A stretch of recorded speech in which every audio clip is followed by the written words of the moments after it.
Hello friend, welcome back to DNS YouTube channel. तो दोस्तों, आज का ये वीडियो बहुत ज़्यादा इंपॉर्टेंट होने वाला है क्योंकि इसमें हम डिस्कस करने वाले हैं बहुत ही इंपॉर्टेंट स्ट्रेटेजी। अगर आप भी दोस्तों महात्मा गांधी काशी विद्यापीठ या दीनदयाल उपाध्याय यूनिवर्सिटी या तो लखनऊ यूनिवर्सिटी की तैयारी कर रहे हैं तो बीए सोशल साइंस में या आर्ट्स में हम लोग बात करने वाले हैं आज बहुत ही शानदार टॉपिक पे, जिसमें बहुत सारे बच्चे कंफ्यूज होते हैं और बार बार उनका मैसेज आता रहता है कि सर आखिर तैयारी हम कैसे करें, क्योंकि अलग अलग स्ट्रीम से भी उन्होंने 12th किया होता है और बाद में यूनिवर्सिटी में वो अपना इंट्रेंस निकाल करके एडमिशन लेना चाहते हैं। कभी बीए में वो भी लोग आते हैं जिन्होंने साइंस से पढ़ा हुआ है, वो भी लोग आते हैं जिन्होंने कॉमर्स से पढ़ा हुआ है, और जो आर्ट्स से किए हैं उनके लिए तो वो अवेयर होंगे उस टॉपिक से, लेकिन आप भी नहीं होंगे। तो लेकिन दो लोग नहीं होंगे, कॉमर्स वाले और उसमें साइंस वाले, और इसके साथ साथ पीसीबी वाले भी नहीं होंगे। तो दोस्तों, उनके लिए बहुत ज़्यादा इंपॉर्टेंट है ये वीडियो,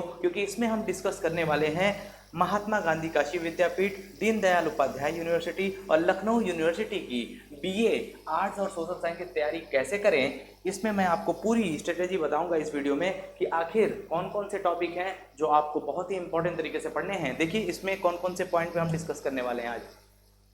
तो हमारा जो ये टॉपिक होगा, जिसमें मैंने ये क्रक्स रखा है आपको कि हम बीए एंट्रेंस प्रिपरेशन जो है वो किस तरह से करेंगे, हमारा जो पेपर पैटर्न होगा वो क्या होगा, पेपर पैटर्न हमारा क्या होगा।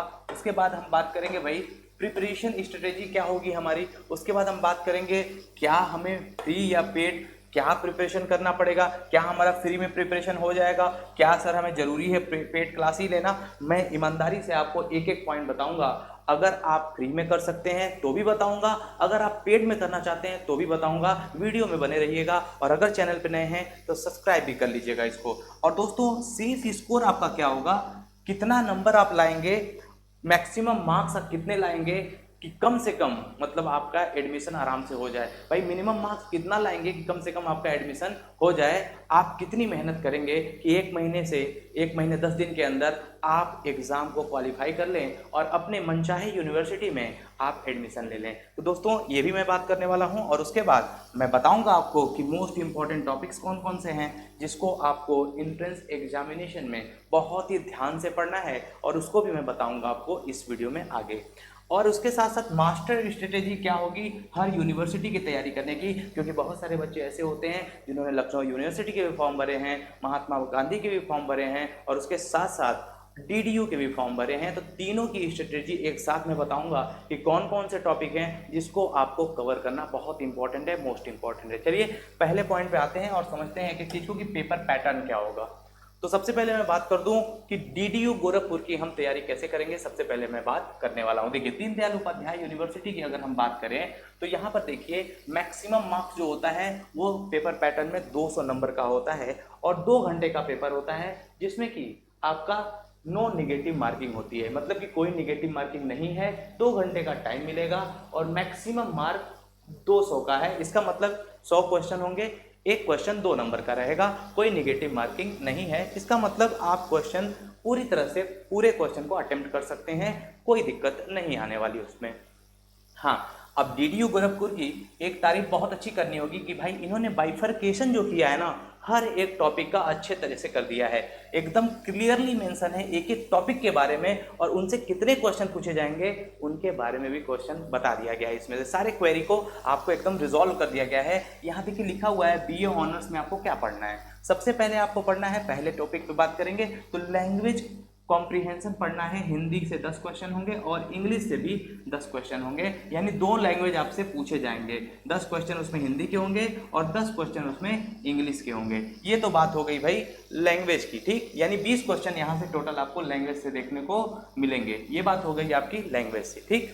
उसके बाद जनरल स्टडीज में क्या पूछेंगे, ये इंडियन हिस्ट्री पूछेंगे, फिलोसफी पूछेंगे और उसके बाद कल्चर से रिलेटेड क्वेश्चन होंगे, और इसमें भी क्वेश्चन कितने होंगे, 20 क्वेश्चन होंगे, ठीक। अब देखिए अगला इनका कहना है कि भाई हम पूछेंगे इंडियन इंडिपेंडेंस स्ट्रगल, यानी भारतीय स्वतंत्रता संग्राम से ये क्वेश्चन पूछेंगे, और ये क्वेश्चन जो होगा वो 10 नंबर का होगा, यानी 10 क्वेश्चन का क्वेश्चन तो 20 नंबर का होगा, क्योंकि ये 10 क्वेश्चन है तो 20 नंबर का हो जाएगा बिल्कुल। तो क्योंकि एक क्वेश्चन 2 नंबर का है। और उसके बाद अगला पॉइंट है इंडियन पॉलिटिकल सिस्टम। इसका मतलब ये पॉलिटी से क्वेश्चन पूछने वाले हैं। पॉलिटी से इनका जो क्वेश्चन होगा वो टोटल नंबर ऑफ क्वेश्चन 10 होने वाले हैं। ठीक, चलिए अब अगला जो पॉइंट है उसमें ये पूछेंगे भाई Indian social and educational system. देखिए भारत में शिक्षा का जो सिस्टम रहा है शुरू से वो कैसे रहा है, अंग्रेजों के समय में कैसे रहा है, इससे भी ये 10 क्वेश्चन पूछेंगे। ठीक, और उसके बाद अगला टॉपिक ये पूछने वाले हैं इंडियन इकोनॉमी। इकोनॉमी देखिए इकोनॉमिक से क्वेश्चन होगा जिसमें कि टॉपिक जो होगा एग्रीकल्चर। देखिए यहाँ पर ये सब्जेक्ट का नाम लिख रहे हैं इंडियन इकोनॉमी और उसके बाद उसके सब टॉपिक्स भी लिख रहे हैं। सब टॉपिक्स का मतलब इकोनॉमिक्स के अंदर वो क्या पूछने वाले हैं। जैसे इकोनॉमिक्स के अंदर एग्रीकल्चर को आपको पढ़ लेना है, इंडस्ट्रियल बिजनेस को पढ़ लेना है, उसके बाद 5 ईयर प्लान को पढ़ लेना है। देखिए कितना अच्छा बाइफर्केशन किया है, इसमें तारीफ होनी चाहिए, बहुत अच्छी बात है। 10 क्वेश्चन इसमें आने वाले हैं। अब देखिए 7वां टॉपिक है इसमें contemporary significant national international events. आप देखिए ये जो टॉपिक है नेशनल और इंटरनेशनल इवेंट, इसका मतलब ये कहना चाह रहे हैं कि भाई मैं पूछूंगा करंट अफेयर। क्या पूछूंगा? Current affair. देश और विदेश में जितनी भी घटनाएं हुई हैं वो आपसे पूछा जाएगा। और उसके साथ साथ स्पोर्ट्स यानी खेल से भी संबंधित क्वेश्चन होंगे। यानी देखा जाए तो कुल मिलाकर 20 क्वेश्चन इससे होने वाले हैं। तो दोस्तों अगर पूरे को हम मिला दें तो आपका टोटल 100 क्वेश्चन हो जाएगा। और 100 क्वेश्चन कितने नंबर का? 200 नंबर का आपका पूरा टोटल पेपर होने वाला है। तो डीडीयू की तैयारी आप बहुत बेहतर तरीके से कर सकते हैं क्योंकि हर टॉपिक का बाइफर्केशन कर करके आपको दे दिया गया है। अब देखिए अगले यूनिवर्सिटी की अगर हम बात करें तो अब हम बात करने वाले हैं महात्मा गांधी काशी विद्यापीठ वाराणसी यूनिवर्सिटी की। देखिए ये यूनिवर्सिटी जिसमें कि पेपर पैटर्न इनका इस तरह से है कि मैक्सिमम मार्क्स जो है वो 400 नंबर का है और 100 नंबर के टोटल क्वेश्चन होते हैं। एक क्वेश्चन 4 नंबर का होता है, इसलिए ये 400 मैक्सिमम मार्क होता है। 2 घंटे का इसमें समय होता है और कोई निगेटिव मार्किंग नहीं होती है। इसका मतलब ये है कि सारे क्वेश्चन आप अटेम्प्ट कर सकते हैं विदाउट एनी रिस्क। ठीक, चलिए अब भाई इन्होंने क्या बताया सिलेबस में। देखिए इन्होंने सिलेबस जो बताया बीए के एंट्रेंस एग्जाम का वो बताया। सबसे पहले इसमें जनरल स्टडीज इन्होंने बताया। अब देखिए जनरल स्टडीज में बहुत सारी चीजें आती है, थोड़ा सा मैं इसको एलेबोरेट करता हूँ और समझाता हूँ। ठीक है, जनरल स्टडीज में क्या क्या आ जाता है। देखिए जनरल स्टडीज में आपको हिस्ट्री देखने को मिलेगा। क्या मिलेगा? हिस्ट्री देखने को मिलेगा। ठीक है, और हिस्ट्री के बाद देखने को मिलेगा आपको जियोग्राफी। क्या मिलेगा? जियोग्राफी देखने को मिलेगा। ठीक है, उसके बाद आपको देखने को मिलेगा आपको हिस्ट्री, जियोग्राफी और पॉलिटी देखने को मिलेगा। और लास्ट में अल्टीमेटली आपको देखने को मिलेगा इको यानी इकोनॉमिक्स देखने को मिलेगा। इसका मतलब ये 4 जो मेन सब्जेक्ट होते हैं बीए में वो आपको इससे क्वेश्चन देखने को मिलेंगे जनरल स्टडीज से। और उसके बाद और कुछ इसमें छुपा हुआ है जैसे जनरल साइंस। जैसे जनरल साइंस यानी सामान्य विज्ञान के कुछ महत्वपूर्ण, जैसे कि आपने डिजीज से सुना होगा क्वेश्चन, आपने विटामिन से सुना होगा क्वेश्चन, उनसे ये क्वेश्चन पूछ सकते हैं। ये बात आप ध्यान रखिएगा। जनरल स्टडीज का मतलब यहाँ पर इसी से है। हाँ, और उसके बाद क्या है? उसके बाद इन्होंने कहा है कि हम पूछेंगे भाई करंट अफेयर्स, यानी करंट इवेंट का मतलब हो जाता है करंट अफेयर्स। ठीक है, और उसमें भी किससे क्वेश्चन होंगे? स्पोर्ट्स से क्वेश्चन हो सकते, अवार्ड से क्वेश्चन होंगे, यानी अवार्ड का मतलब जो पुरस्कार मिला है खेल से संबंधित उससे, और उसके बाद अवार्ड से संबंधित। बुक्स एंड ऑथर यानी बुक मतलब किताब और उसके लेखक, जो किताब है और उसके लेखक है हाल फिलहाल में, उनसे भी क्वेश्चन पूछे जाएंगे। और उसके बाद रूरल डेवलपमेंट। देखिए ग्रामीण विकास। अच्छा, ग्रामीण विकास का मतलब क्या है? ग्रामीण विकास का मतलब है कि ऐसे जितने भी डिपार्टमेंट सेटअप किए गए हैं जो रूरल डेवलपमेंट के लिए जिम्मेदार हैं, जैसे कि नाबार्ड का सेटअप किया गया है, उनसे क्वेश्चन आपसे पूछे जाएंगे। अब अगर आगे देखें तो स्कीम्स एंड पॉलिसी, गवर्नमेंट ने जो पॉलिसी निकाली है, स्कीम्स निकाली है, बहुत सारी डिजिटल इंडिया स्कीम है ना, स्टार्टअप इंडिया स्कीम, बहुत सारे स्कीम, स्किल इंडिया, ये सब सारे स्कीम से क्वेश्चन आपसे पूछे जाएंगे। और अगला पॉइंट है न्यूमेरिकल और मेंटल एबिलिटी। देखिए बड़े ध्यान से इस पॉइंट को देखिएगा क्योंकि इन्होंने मेंटल एबिलिटी लिखा हुआ है और न्यूमेरिकल एबिलिटी लिखा हुआ है। तो न्यूमेरिकल एबिलिटी का मतलब मैथ होता है,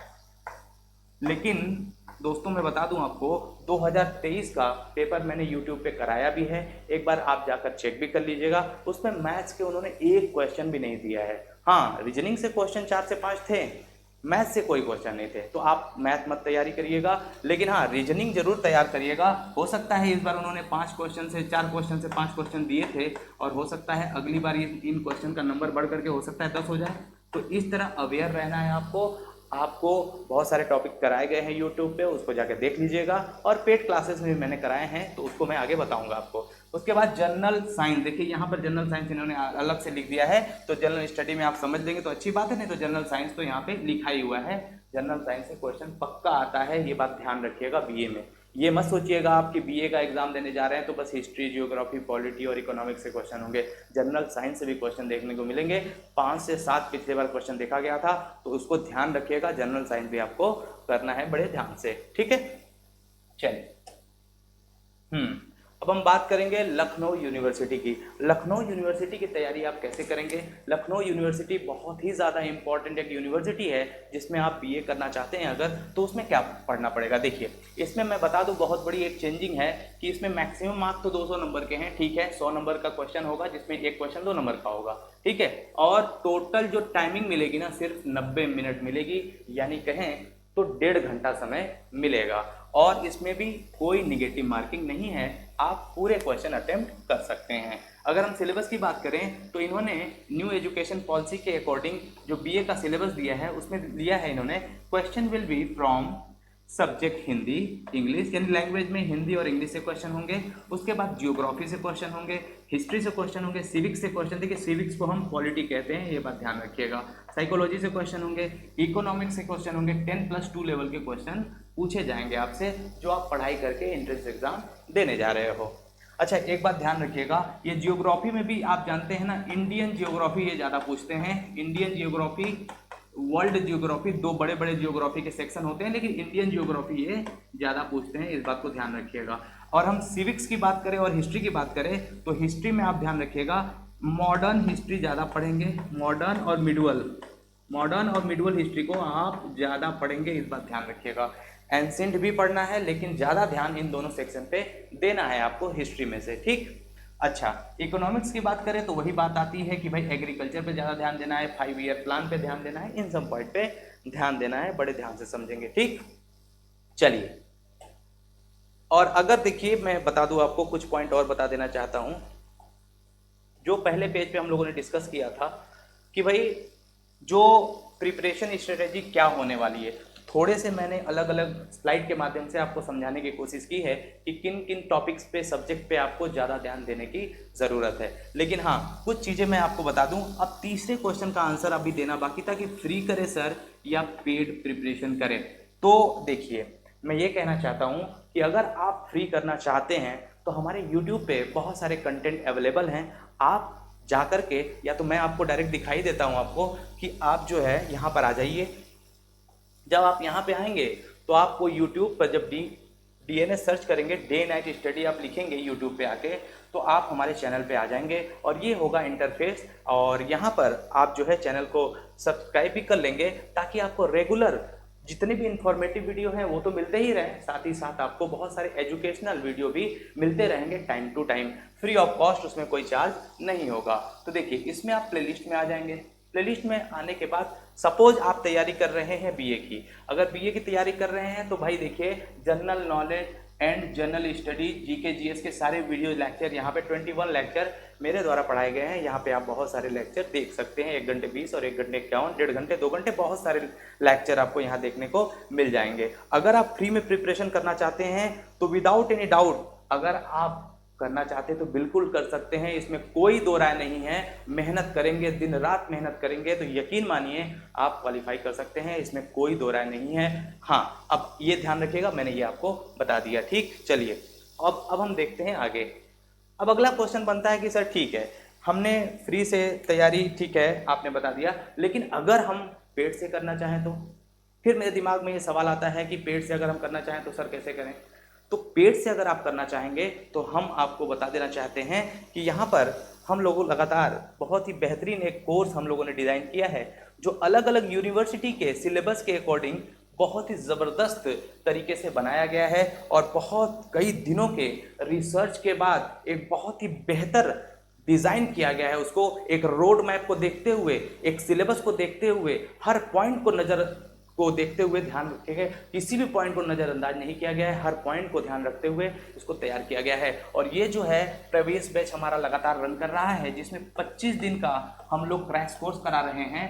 और इसमें हम लोग बहुत सारी सुविधाएं दे रहे हैं, जैसे कि ऑनलाइन लाइव क्लासेस आपको मिल रही हैं, उसके साथ साथ क्लास नोट्स मिलेंगे, शॉर्ट नोट्स मिलेंगे, और चैप्टर वाइज ऑनलाइन टेस्ट भी होगा। देखिए बहुत सारे बच्चे ऐसे होंगे, जैसे कि मैंने बताया भी, कि अगर वो कॉमर्स से हैं, पीसीएम से हैं या पीसीबी से हैं, अलग अलग बैकग्राउंड से हैं, तो उनके लिए थोड़ा सा मुश्किल हो जाता है चीज़ों को मैनेज करना अगर वो बीए कर रहे हैं तो। लेकिन हम बता दें दोस्तों, हमारे इंटरैक्टिव प्लान से, जो आप प्लान देख रहे हैं ना, अगर आपने क्लासेस किया तो उसकी चैप्टर वाइज ऑनलाइन टेस्ट आपको मिल जाएंगे। उसके बाद 5 फुल लेंथ टेस्ट भी मिलेंगे, जो आपके अलग अलग यूनिवर्सिटी के हिसाब से अलग अलग पैटर्न पे आधारित होगा। डीडीयू का है तो डीडीयू के पैटर्न पे होगा, लखनऊ यूनिवर्सिटी का है तो लखनऊ यूनिवर्सिटी के पैटर्न पे होगा, और महात्मा गांधी काशी विद्यापीठ का है तो उसके पैटर्न पे अवेलेबल होगा मॉक टेस्ट आपका। ठीक, तो ये है। और उसके बाद मैं बता दूं कि अगर किसी भी यूनिवर्सिटी का अगर PYQ previous year question available है, जैसे महात्मा गांधी काशी विद्यापीठ का पेपर अवेलेबल है,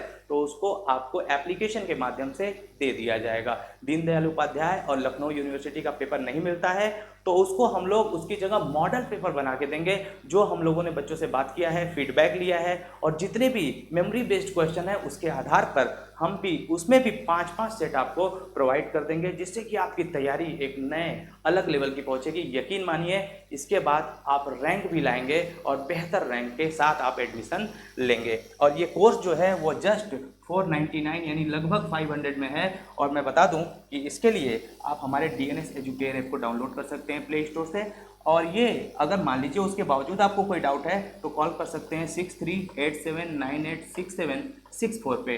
ठीक है, और जितने भी PDF आपको पढ़ाए जाएंगे ना, वो DNS एजुकेयर ऐप से ही आप डाउनलोड करेंगे। अगर YouTube पे फ्री पढ़ाया जा रहा है तब भी आपको DNS एजुकेयर ऐप डाउनलोड करना है, क्योंकि वहाँ पर आपको फ्री स्टडी मटेरियल के सेक्शन में भी YouTube पे जो पढ़ाया जाता है उसका PDF वहाँ अपलोड कर दिया जाता है। ठीक है। अब देखिए अगला पॉइंट था हम लोगों का, बहुत ही इंपॉर्टेंट पॉइंट था। वो क्या था भाई? हम लोग का जो अगला पॉइंट था कि सर सेफ स्कोर क्या होगा। देखिए सेफ स्कोर की बात करें तो बिना कोई लाग लपेट के मैं आपको एकदम डायरेक्टली बता रहा हूं कि सेफ स्कोर जो आपका है, अगर 100 क्वेश्चन आपसे पूछे जाते हैं और अगर आप 60 क्वेश्चन कर लेते हैं, है ना, 60 क्वेश्चन कर लेते हैं, तो यकीन मानिए आप एक सेफ जोन में चले जा सकते हैं। लेकिन हाँ, अगर 60 से ज़्यादा कर लेते हैं, कोशिश करिए 60 से ज़्यादा करने की, 65 कर लेते हैं, तब तो मान लीजिए कि पहले ही जब आपका काउंसलिंग होगा, आपका पहले नाम आएगा तो कॉन्फिडेंस लेवल आपका हाई होगा। और यकीन मानिए कि 60 से 65 क्वेश्चन कर लेंगे, 70 क्वेश्चन कर लेंगे, तब तो एकदम पहले ही काउंसलिंग में आपका हो जाएगा। हो सकता है रैंक भी आपकी ऐसी आए कि हम लोग मिलेंगे और आपका इंटरव्यू भी करेंगे। तो और दोस्तों मैं बता दूं आपको कि सेफ स्कोर मैंने बता दिया, अगर 100 क्वेश्चन अगर है, मैंने बता दिया ना 100 क्वेश्चन है, तो आपको 60 उसमें से कम कर लेने हैं, क्योंकि नेगेटिव मार्किंग है नहीं तो आप कर सकते हैं। अच्छा, मोस्ट इंपॉर्टेंट टॉपिक कौन से हैं? मोस्ट इंपॉर्टेंट टॉपिक कौन से हैं? देखिए क्योंकि हम बीए की बात कर रहे हैं तो मोस्ट इंपॉर्टेंट टॉपिक्स कौन से हो जाते हैं? देखिए बीए है बहुत important, history, geography, polity, economics, इनसे बहुत ज़्यादा क्वेश्चन पूछे जाते हैं हमेशा बीए के एंट्रेंस एग्जामिनेशन के लिए। लेकिन 2 से 3 उसके अलावा टॉपिक मैं बताता हूं जो आपको छोड़ना नहीं है, हल्के में नहीं लेना है, उस टॉपिक को बहुत ज़्यादा माइक्रो लेवल पे तैयारी करनी है, ज़बरदस्त लेवल पे तैयारी करनी है। वो कौन कौन से टॉपिक होंगे आइए समझते हैं। देखिए जैसे कि आपने देखा होगा एक कॉमन टॉपिक है करंट अफेयर, है ना, एक कॉमन टॉपिक है करंट अफेयर की। और ये करंट अफेयर्स ना, ये सभी आपके यूनिवर्सिटी के लिए इंपॉर्टेंट है। तीनों यूनिवर्सिटी, चाहे महात्मा गांधी हो, डीडीयू हो या लखनऊ यूनिवर्सिटी हो, इन तीनों के लिए करंट अफेयर आपसे पूछा जाएगा। तीनों के सिलेबस में मेंशन है, आप जाके फिर से देख सकते हैं, मैंने बताया भी है आपको, आपने देखा भी होगा, ध्यान दिया होगा। ये करंट अफेयर को छोड़िएगा मत, क्योंकि कम से कम 5, ज़्यादा से ज़्यादा 7 से 8 क्वेश्चन आपको देखने को करंट अफेयर के मिल सकते हैं। और हाँ, दूसरा जो बहुत ही इंपॉर्टेंट टॉपिक है वो है स्टैटिक जीके। वो क्या है? वो है स्टैटिक जीके। इसको बहुत ध्यान से करिएगा। और मैं बता दूं फिर से आपको कि स्टैटिक जीके मैंने आपको यूट्यूब पे भी कराया है, एप्लीकेशन पे तो इतनी बेहतरीन तरीके से स्टैटिक जीके कराया है, और उसके साथ साथ टेस्ट भी आपको स्टैटिक जीके का उस पर कराया गया है। अगर आप ज्वाइन करते हैं तो उसमें भी आप आराम से इनरोल करके टेस्ट दे सकते हैं। ठीक, अच्छा, अब हम बात करेंगे कि भाई मास्टर प्लान तो मैंने बताया आपको स्टार्टिंग में, लेकिन बाय द वे आपको एक काम करना है, मान लीजिए कि नोट्स कैसे बनाना है। कई लोग पूछते हैं कि सर नोट्स कैसे बनाएं। नोट्स बनाने का सवाल कई लोगों के जहन में होता है और हर लोग सोचते हैं कि सर एक हमें स्ट्रेटेजी पता चल जाए, एक माइंडसेट बन जाए कि सर कैसे हमें प्रिपेयर करना है अपना नोट्स। तो एक मैं क्वेश्चन लेके आपको एग्जाम्पल के तहत बताता हूँ। मान लीजिए कि क्वेश्चन आ गया राजा राम मोहन राय से, ठीक है। एक क्वेश्चन का आंसर हुआ राजा राम मोहन राय, ठीक है। ये नाम हिस्ट्री का बहुत ही इंपॉर्टेंट नाम है, आपने पढ़ा होगा, जरूर पढ़ा होगा, सुना भी होगा, राजा राम मोहन राय का, ठीक है। अब ये क्वेश्चन का आंसर राजा राम मोहन राय है, या एक टॉपिक आपके सामने इनका नाम आ गया राजा राम मोहन राय, ठीक। अब राजा राम मोहन राय आंसर तो आ गया, लेकिन अब आप मान लीजिए 1 महीने का टाइम है, 1 महीना 10 दिन का टाइम है, तो आपके पास टाइम बहुत कम है। आप कैसे अपने स्टडी को इंटू 4 मल्टीप्लाई करके करेंगे, ये आपकी स्मार्ट स्टडी बनाती है। और राजा राम मोहन राय से आया तो इनसे जितने भी फैक्ट हैं आप गूगल करिए, चाहे तो आप मेरी क्लास देख सकते हैं। मेरी क्लास में प्लेलिस्ट में बहुत सारे एक क्वेश्चन का मैंने 10-10 क्वेश्चन निकाल करके आपको बताया है, समझाया है एक एक करके। जैसे राजा राम मोहन राय कहाँ के रहने वाले थे, राजा राम मोहन राय ने सती प्रथा या ब्रह्म समाज की स्थापना की, सती प्रथा को भाई उन्होंने अंत किया, और भी बहुत सारी सामाजिक कुरीतियों को खत्म किया। ये किस में विश्वास रखते थे, एकेश्वरवाद में विश्वास रखते थे, और उसके बाद जो है कि कहते थे कि ये मूर्ति पूजा को नहीं मानते थे, सती प्रथा को इन्होंने खत्म कर दिया। और उसके बाद जो है सती प्रथा के खत्म करने के बाद इन्होंने ब्रह्म समाज की स्थापना भी की थी, ठीक है, ब्रह्म समाज की स्थापना भी की थी, ठीक है। और उसके बाद इन्होंने वेदांत कॉलेज भी बनाया। इन्होंने क्या बनाया, वेदांत कॉलेज भी बनाया, वेदांत कॉलेज भी बनाया। और उसके साथ साथ इन्होंने डेविड हेयर की सहायता से हिंदू कॉलेज भी बनाया, और विधवा पुनर्विवाह के भी ये समर्थक थे। तो कहने का मतलब ये है कि आप नाम लिखिए, और नाम के आगे इस तरह से आप लाइनिंग कर करके जितने भी पॉइंट से क्वेश्चन बन सकते हैं। एक आत्मीय सभा की स्थापना भी इन्होंने की थी, तो करीब करीब देखिए, अब अगर इन्होंने किताबें कोई लिखी है तो उसका भी लिखिए। कहने का मतलब है कि देखिए राजा राम मोहन राय से अब क्वेश्चन आएगा ना, तो इसी में से कहीं ना कहीं से आपके सामने देखने को मिलेगा, इसके सर्कल के बाहर नहीं मिलेगा। तो इसलिए अगर कोई भी तैयारी आपको करना है, कर रहे हैं, तो कोई भी नाम आए ना तो उसके पीछे आप जाइए, रिसर्च करिए, एक स्मार्ट स्टडी के तहत उससे संबंधित जितने भी क्वेश्चन बन सकते हैं उन सारे को लिख लीजिए, एक पेज के ऊपर सारे को लिख लीजिए, बहुत इंपॉर्टेंट। जैसे चंद्रगुप्त मौर्य से आए तो चंद्रगुप्त मौर्य कौन है, मौर्य वंश की स्थापना किसने की थी, मौर्य वंश का कौन इंपॉर्टेंट रूलर हुए, उनके नाम लिख लीजिए और उनके काम लिख लीजिए। कभी भी डायनेस्टी का नाम आ जाए, उसके फर्स्ट रूलर मतलब उसके संस्थापक और उसके लास्ट रूलर का नाम जरूर याद रखिए, ठीक है। वो आपके एग्जाम के पॉइंट ऑफ व्यू से बहुत ज्यादा इंपॉर्टेंट है, ठीक। अच्छा, और स्टैटिक जीके में क्या इंपॉर्टेंट है, जैसे कि मान लीजिए स्टैटिक जीके का नोट बना रहे हैं आप, तो इंपॉर्टेंट डेज से आपने बना लिया, क्या बना लिया, इंपॉर्टेंट डेज से बना लिया कि भाई ये क्वेश्चन 100% एग्जाम में पूछे जाते हैं, 100%, एकदम 100%, ठीक है। और ध्यान रखिएगा स्टैटिक जीके में ये बहुत इंपॉर्टेंट, डांस फॉर्म हो गया आपका, डांस का फॉर्म हो गया, डांस का फॉर्म से क्वेश्चन पूछे जाते हैं, ठीक है। और उसके साथ साथ आपसे मैं कहूँ अगर कि फेस्टिवल से पूछे जाते हैं क्वेश्चन, है ना। उसके बाद first in world, first in India, first in world और इंडिया। और मैंने एक आपको लिखा भी था और एक टॉपिक में भी लिखा हुआ था सिलेबस में, बुक्स एंड ऑथर। ये सब क्या है, ये सब सारे स्टैटिक जीके के ही पॉइंट है। और ध्यान रखिएगा बुक्स एंड ऑथर, तो ये सब सारे जो है हम लोगों ने आपको एप्लीकेशन पे पेड कोर्स में बहुत ही ज़बरदस्त तरीके से सीक्वेंस से आपको पढ़ाया है, और उस पर आपको समझाया है, बताया भी है कि किस तरह के क्वेश्चन आने के चांसेस होंगे। और मैं बता दूं कि क्वेश्चन तो वैसे बहुत ज़्यादा आएंगे भाई, बुक से बहुत सारे बुक हैं दुनिया में, लेकिन मैं बता दूं कि अगर किडनी का इलाज करना है तो हम लीवर का इलाज नहीं करेंगे, आपका किडनी का ही करेंगे। मतलब यूपीएससी की तैयारी नहीं करना है आपको, आप अभी एंट्रेंस एग्जाम निकालने जा रहे हैं, तो हम उतने ही लेवल को रखेंगे कि आपका एंट्रेंस एग्जाम क्वालिफाई हो जाए और अच्छे रैंक के साथ क्वालिफाई हो। हाँ, लेवल को ज़्यादा नीचा भी नहीं करेंगे, लेवल को बहुत ज़्यादा ऊंचा भी नहीं करेंगे, मिड रेंज का रखेंगे और थोड़ा सा ऊपर ही लेके चलेंगे, जिससे कि क्वेश्चन अगर आए तो आप उसके आंसर दे सके। ठीक है दोस्तों, अगर फिर भी सारे स्ट्रेटेजी को मैंने आपके सामने शेयर किया है, अगर फिर भी आपको कोई डाउट है तो कमेंट सेक्शन खुला है, आप वहाँ पर मुझे कमेंट करके बताइएगा। और बाकी चीज़ें कुछ भी डाउट हो तो कमेंट जरूर करिएगा। God bless you all.